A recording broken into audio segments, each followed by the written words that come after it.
Hello. Good morning. Good morning, universe. I hope everyone has had a restful night and a peaceful morning this far. And welcome to my book club. I would like to be reading The Child I Left Behind by Anjalia McGoldrick. And we're going to be reading about till 8 today, a.m. Central Standard Time. If you haven't already checked this book out, I highly recommend it. There is a warning about some violence and strong language in this book. It's a family-orientated, dynamic type book, mother-daughter relationship, which is something I can resonate here with this book. Fantastic book if you're looking for an empowering story of redemption. Okay, so let's get into it. I did a little preview yesterday, but we're going to start from chapter 1. Charlie grabbed my purse and slung it out of my hands. Then he hit me so hard it knocked me onto the hardwood floor in the dining room, which was vacant except for a small toy box that sat in the corner. He smacked me in the face, then grabbed me by the hair and slammed my head against the floor, banging it into the hard surface again and again. I was afraid. I was afraid he was going to break my skull. He was so enraged. I was afraid. He had lost all control. I was swinging my arms and pushing him back, trying to get him off me so I could get away from him. Please stop, Charlie. Please, I cried, but he wouldn't listen. Charlie, stop. It was as if he was in a trance or out of his mind. He didn't drink or use drugs. He just needed power and control over me. And when he felt like he was losing it, he became undone, and he will go crazy to get his control back over me. It made him feel powerful. I could taste the blood running from my nose and lip. My head was pounding, and I could feel my face beginning to swell. He was on top of me yelling, "You bitch, what are you going to do now?" The coolness of the hardwood floor where my head rested brought comfort. I wondered what he was thinking, but I could never figure out what was going on inside his head. I had always wanted so badly for us to be happy and for him to love me without hurting me. As he yelled and called me names, I lay there thinking about how I could ever get out of this mess and be free. The thought of being stuck here in his prison brought me panic and anger. I can't do this anymore. Am I going to be able to escape this time? I have lived in his prison for years, and I just want out. I left and survived once. Why in the hell did I ever come back? Why did I believe in his lies that the things would be different this time? I wanted to believe him, and I wanted things to be better. I wanted the fairy tale I had dreamed about. But this is a nightmare that is never going to change because I had left him. He punishes me every chance he can. I will never forget the pain he caused.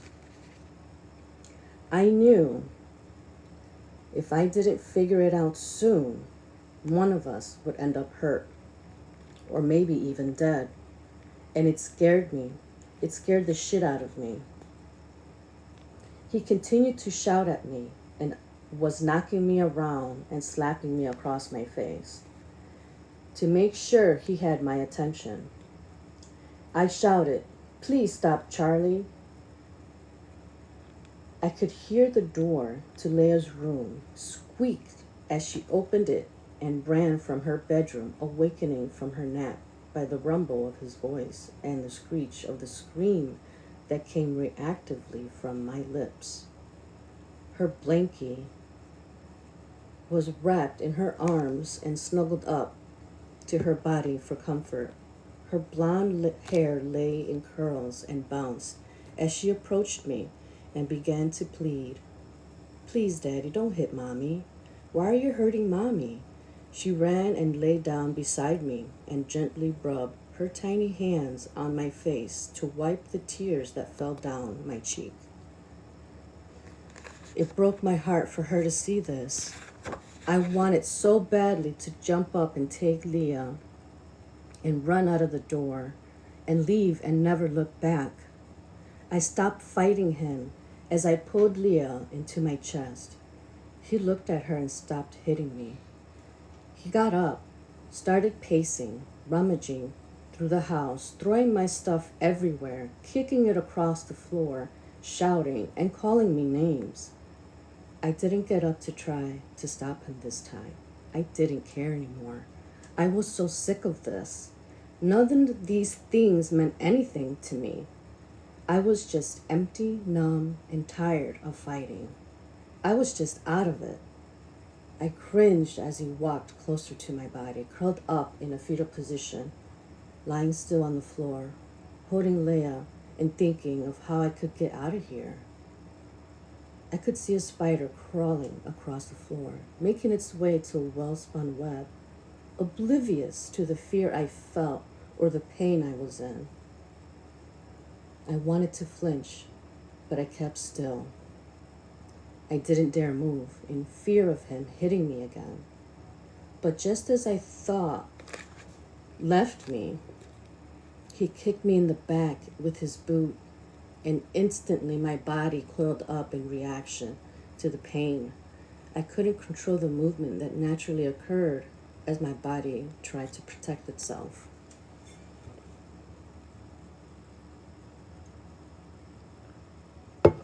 Get the fuck up, Angel, and get this fucking house cleaned up.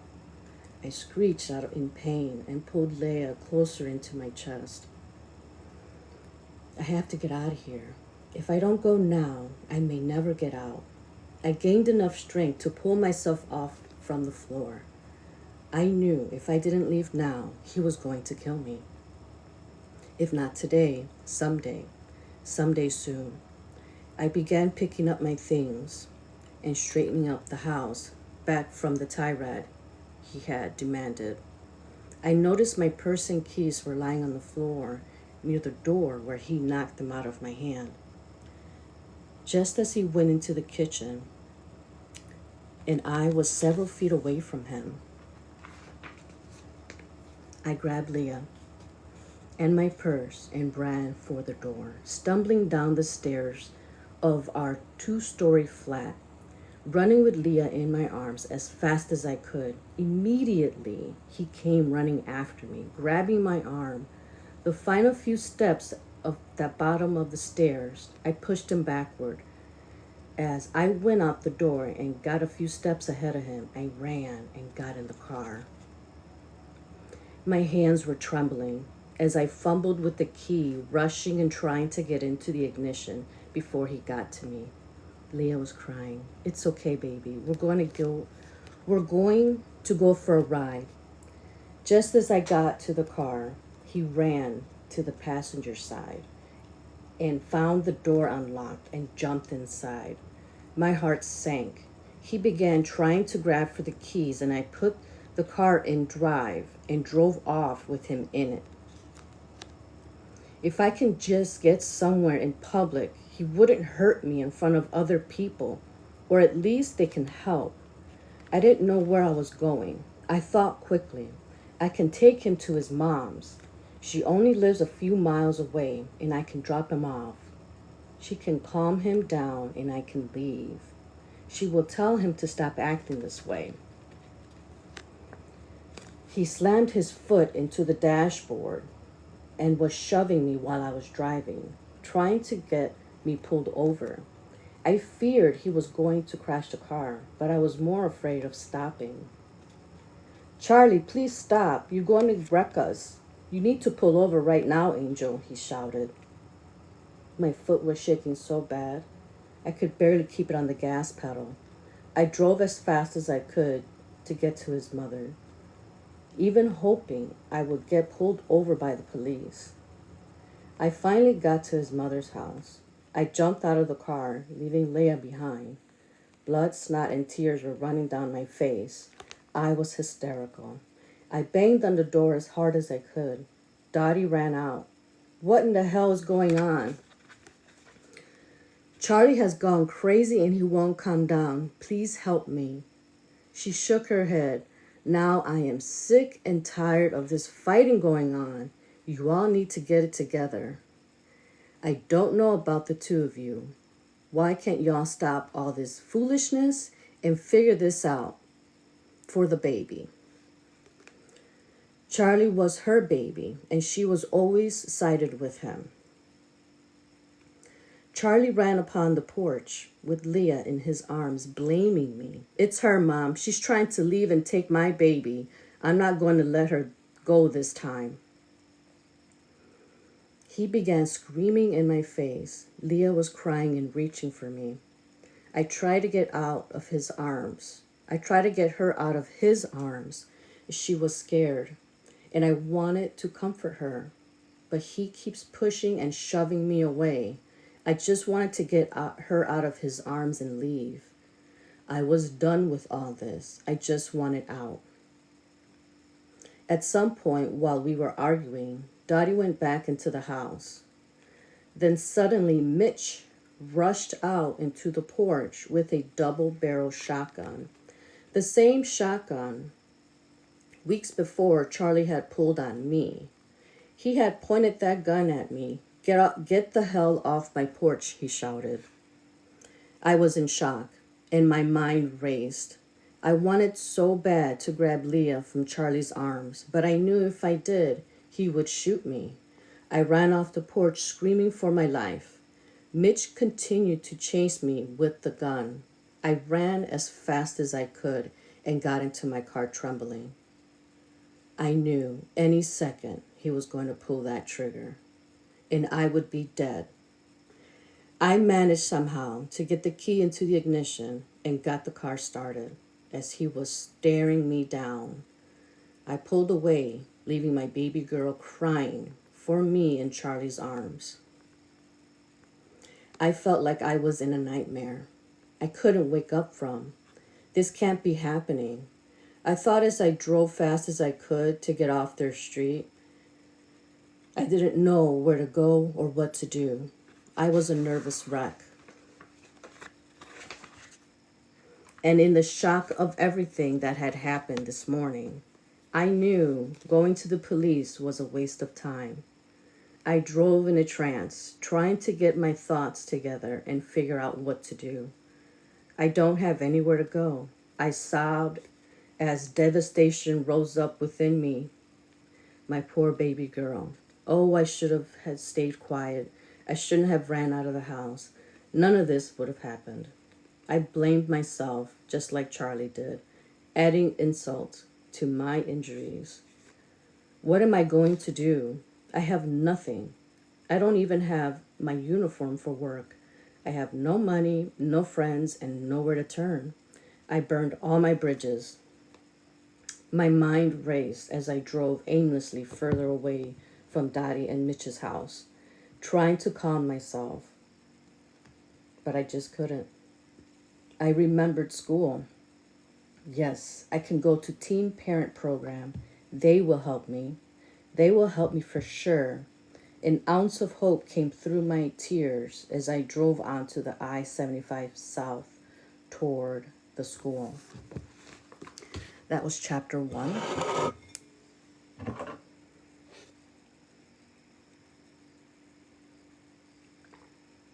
I'm going into chapter 2.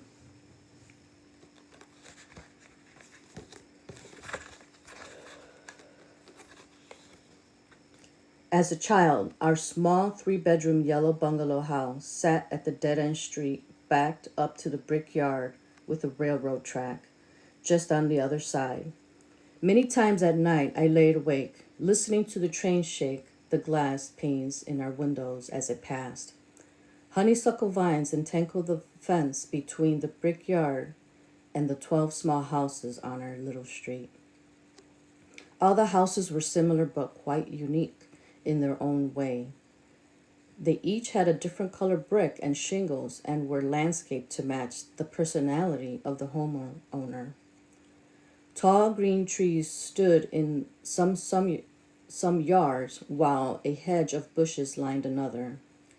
You can smell the seasons, especially spring and summer, when nature came back to life after a long winter's rest.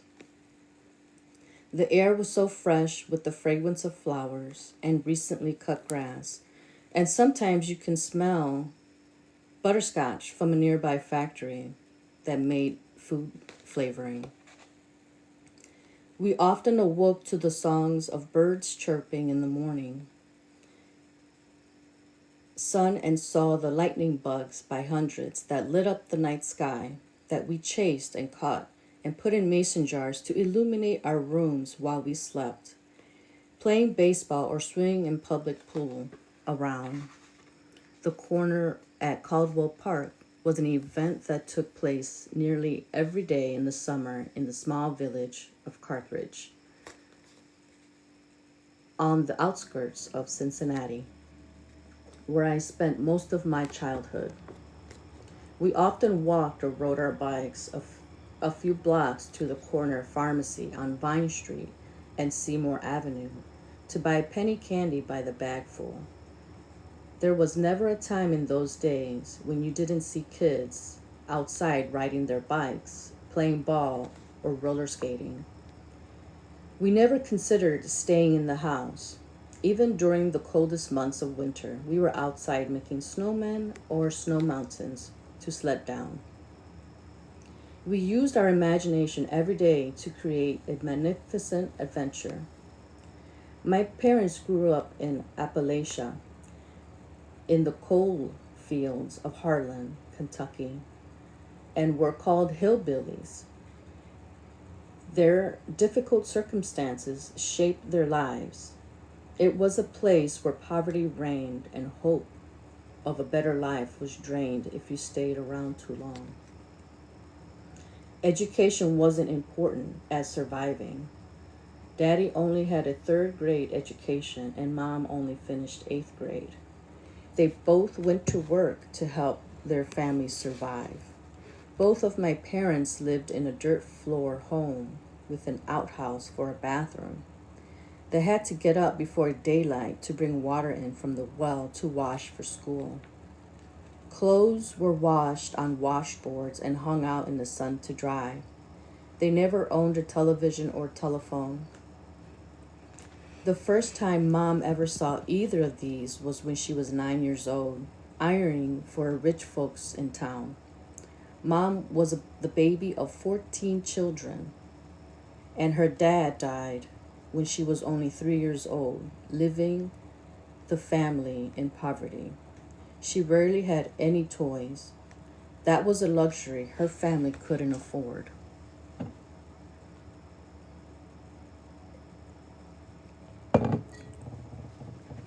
She used sticks for dolls and played with rocks. She would at least get one new pair of shoes a year, but if she wore them out, she'd have to go barefoot for Christmas. She felt blessed if she got an orange or some fruit or nuts or a piece of candy in her sock that hung on a nail near the coal stove that was worn with holes and stitched together to hold the contents. Food was another scarce commodity. Most meals consisted of cornbread or biscuits and soup beans if they were fortunate. If she had a breakfast, she was lucky. When she did, it was left over from the night before. Hunger was a pain she grew used to. Her clothes were handed down from her older siblings or donated to her family by the church or school. Life was hard, and her upbringing made her very resourceful. She never wasted anything and made a dollar stretch further than any person I knew. This was a very handy skill that was resourceful in her life because she had the baby of the family. She was very close to her mother, who relied on her for companionship and support. When her mother died, when Mom was only 15, she was devastated. She had already met Daddy, who was 40 years old at the time. Not long after Mother passed, she was pregnant with her first child, just before she turned 16 years old. It wasn't uncommon back in those days, especially in Appalachia, for young girls to marry older men. My parents were extremely poor, backward in their ways, and lacking in formal education. They made up for this with strong values, respect, compassion, caring, and love the best way they knew how. Daddy was older than the other dads on our street. He was tall, strong, hard-working man with enormously long, big hands that were cracked and worn from the years of hard work. He had a beautiful, caring blue eyes encircled with lines from years of hard labor and worry.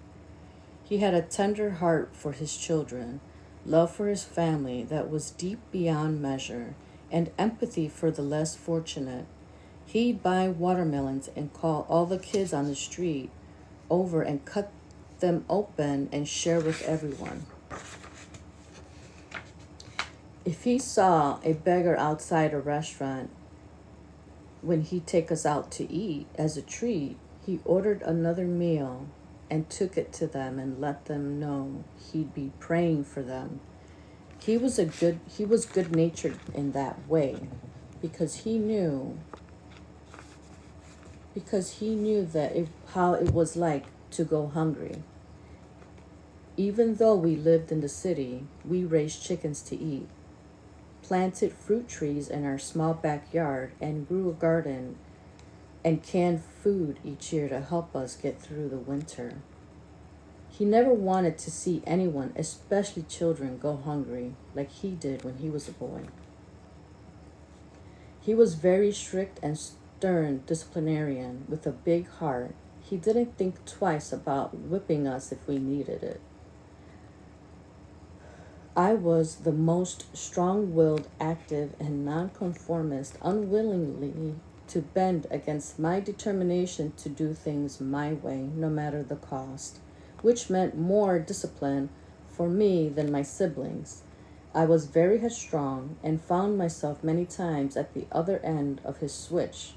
He'd say, "Angel," that's what everyone called me when I was young. "Don't you talk back to me, girl, 'cause I'll lay this switch to you again until the blood runs." I kept mouthing and talking back. Sure enough, he'd whip me until I couldn't stand straight. Mom would beg him, "Please, Walter, don't hit her no more." But I was defiant, and I wouldn't shut my mouth, and he'd say, "Faye, you stay out of this now while I discipline this here child. She needs to learn to listen and walk the line. I need to put her in her right mind. Now you don't interfere, woman, or you will ruin this child." Eventually I gave in when my legs and back were covered in welts that felt like at any minute they'd burst open and bleed. And I didn't think I could stand another hit. My siblings, David and Jenny, hid behind the doorway, watching with eyes wide open, flinching with every lick, learning by my example of how not to get into this predicament. He stopped, pulled me close, and looked into my eyes. "Now, child, this hurts me more than it hurts you. I love you, and I only hope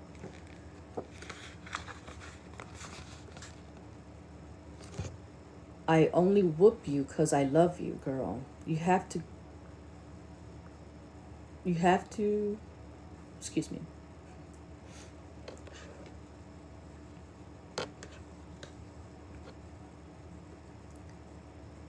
You have got to learn to listen. You are going to have a hard time in life if you don't." It sure didn't feel like it hurt him more, but I wouldn't say another word. I hugged his neck and went on to lick my wounds. I knew he loved me, and I would understand his words in time. My early childhood was repleted with safety, security, love, and discipline. Rejection, feelings of not being loved or accepted, often found me in lonely hours. I was often picked on, blamed, or shunned by my older brother and sister as a pesky little sister, and I got on their nerves. Sometimes they would tease and say I was adopted, and since I didn't look like my siblings, I often wondered where I belonged. One evening, sitting at the dinner table for a home cooked meal my mother had prepared, as she always did, Jenny and David began picking on me and telling me I was adopted. Daddy chimed in, "Yep, we found you in the garden behind a patch of cabbage. We felt sorry for you. We brought you home. You were a poor, pitiful thing, you were." Pain welled up in my chest as they continued to taunt and tease me. I knew Daddy liked to tease, but this day it felt more painful. Maybe because it went on for so long. I looked to my mom in hopes she would rescue me, but she was distracted arranging the glass bowls of food around the table for our meal. I always felt that I was different, that I didn't quite belong in this family. My mother often coddled me and paid more attention to me as if she had a secret that only she knew. I felt like my siblings resented me, maybe because I took up so much after my parents. Maybe I took too much of my parents' time and attention being unruly. Deep down, I knew they loved me, but I was difficult, and they would poke at me when they could. They kept on needling me and making fun of me being adopted. And I argued, "I'm not adopted," and looked to my mom for reassurance, but got nothing. I finally ran into my parents' room, pulled a few items out from the sock and panty drawer, then went into the dining room where my dresser was. I never had my own room or shared a room in this house. I don't know why. I never asked. Jenny had her own room with a full-size bed that I sometimes slept in. My toys were in there, but it wasn't my room. David had a room with an extra twin bed that I often slept in, but I didn't have a place that was my own. I then filled a paper bag with a few more items of clothing and proceeded to tell my family I was running away. I visualized living out of the woods, hoping a fairy godmother will come down like in the story of Cinderella and rescue me. I was only 6 years old, but I was angry and hurt. I thought if I ran away, they would feel bad for running me off and it would hurt them and they would miss me. How cute. As I was running toward the door, Mom told them, "Stop all this now." Daddy grabbed me and said, "Sit down, girl. You ain't going nowhere," in his strong, authoritarian voice. His large hand wrapped around my arm startled me and brought me to attention. Tears ran down my face, but this time without hesitation, I obeyed. I sat back down in my chair and I sulked. I felt unloved, unwanted, and as if I didn't belong, but I didn't say a word. I would carry this feeling with me throughout most of my life. My parents weren't perfect. Daddy seemed more like a father figure to Mom, someone who could provide a stable home and security, not a romantic partner who she is compatible with. They struggled with a 25-year age gap, and I rarely saw them hug, kiss, or be very affectionate toward one another unless they were going out of town. And Mom often complained when Daddy came in from working hard all day at the body shop or in the garage about him walking through the house with his dirty shoes or leaving the bathroom sink dirty after washing up for dinner. Mom was a constant complainer and often criticized and ridiculed, but Daddy rarely argued or complained. If he got upset, it was for a good reason. Daddy had a whole other life before he married Mom, and I think she put up with a lot she never talked about, especially early on in their relationship. She later told Daddy she was rambling, Daddy was a rambling man and ran after women all the time when they first met. He had so many children from various women he lost count over the years. He and his first wife, Joy, had 4 children, my half siblings, Joyce, Ann, Bonnie, and Mary. They'd all come in from Lexington, Kentucky and stay the weekends. Or we'd drive down there to their house and stay.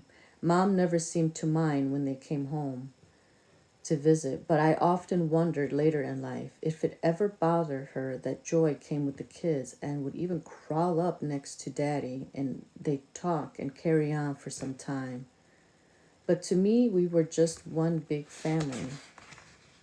That's the end of chapter 2. I'm going to stop here and continue tomorrow. Thank you to everybody that joined. This is the book that I'm reading. It's also by somebody that I know and got to meet a couple of times throughout life. I am really grateful to have her stories here materialize for us to read. I'll see you guys tomorrow. Thank you for joining.